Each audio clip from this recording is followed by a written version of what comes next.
I suppose you could liken it very much to a swan. It looks serene on the surface, but there's quite a lot of paddling going on underneath. These guys have been training for quite some considerable time.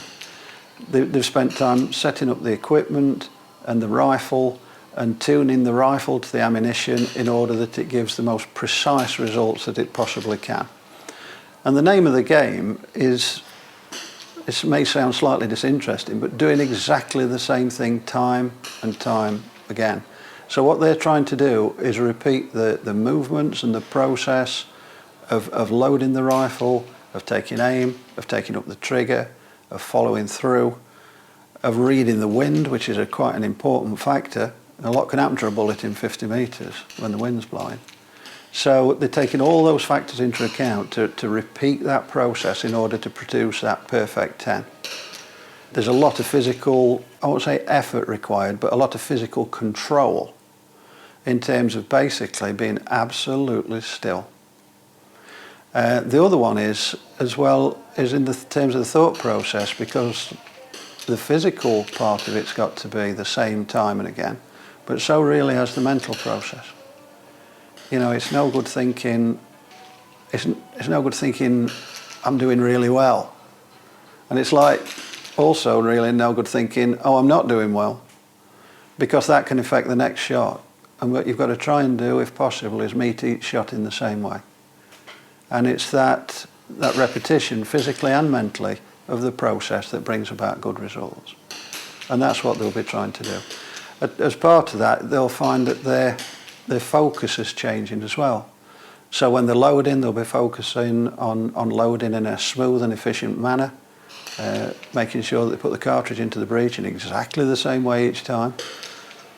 And then they'll move on to where they're feeling the position as they settle down to start to take aim. They'll be feeling that the muscles are relaxed, all the pressures are the same on each shot. And then things will start to move to what's happening out there, what's happening with the wind. Which flags are they going to watch? Which direction is it coming? And they've got to wait for the strength of the wind to be exactly the same as it was before. And then they'll be starting to move towards triggering, squeezing the trigger, following through, which means looking through the sights after you've fired in order to maintain that position while the bullet leaves the barrel. And then they'll evaluate what's happened, and then it's back to the beginning again and repeat the process. And it's, you know, there doesn't look to be much going on, but there's a lot of processing going on throughout the whole thing. In alignment with many forms of meditation, in shooting, you've got to concentrate on one thing. It's no good thinking about what's for dinner or what's happening at work or who you've fallen out with or anything like that. You really must focus on all the parts of this process that we've been talking about, as well as aiming, of course, which we didn't really say much about, you know, making sure that the sights are in alignment. And in doing that, it takes your mind away from all the pressures of the day. And I think a lot of people go shooting of an evening. I mean, competition's part of it, the recreation and the meeting friends is part of it. But there's also that almost meditative process that takes you away from a lot of the pressures of the day. And it's quite therapeutic. A lot of people say that. When we step back and look at shooting, you can do it almost from cradle to grave. You know, we've got people of all ages that compete in all different disciplines. We've got guys down there on the firing point that have, you know, that are probably at university or something like that. We've also got guys down there that are in the 70s, all competing together. And you know, you couldn't say that one age group or ever is gonna beat another.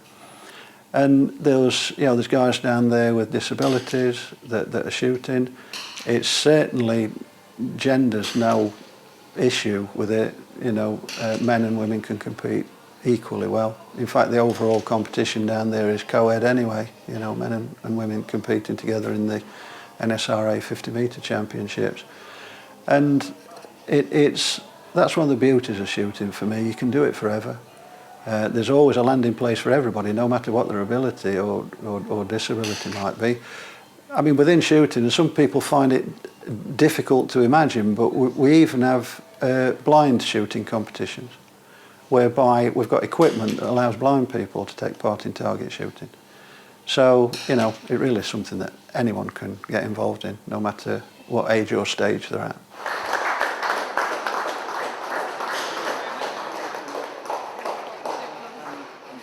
first place, Kempo.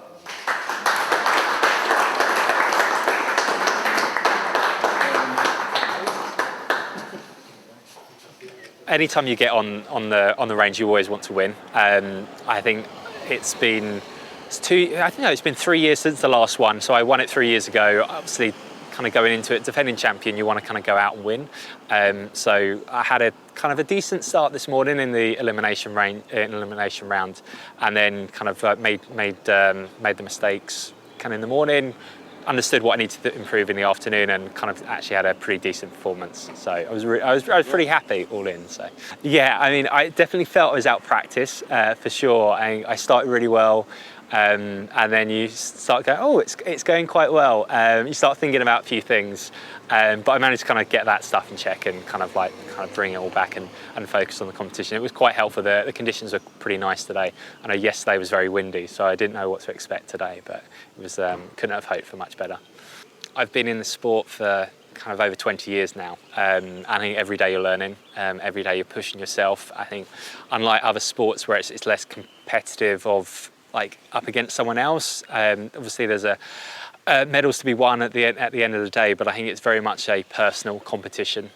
So the battle of how do you keep your emotions in control, how do you keep your body in position, kind of working in harmony. So I think it offers a lot to kind of like that self-improvement of kind of like bettering yourself, and it's very addictive. As I said, over 20 years of doing it and still keeping at it.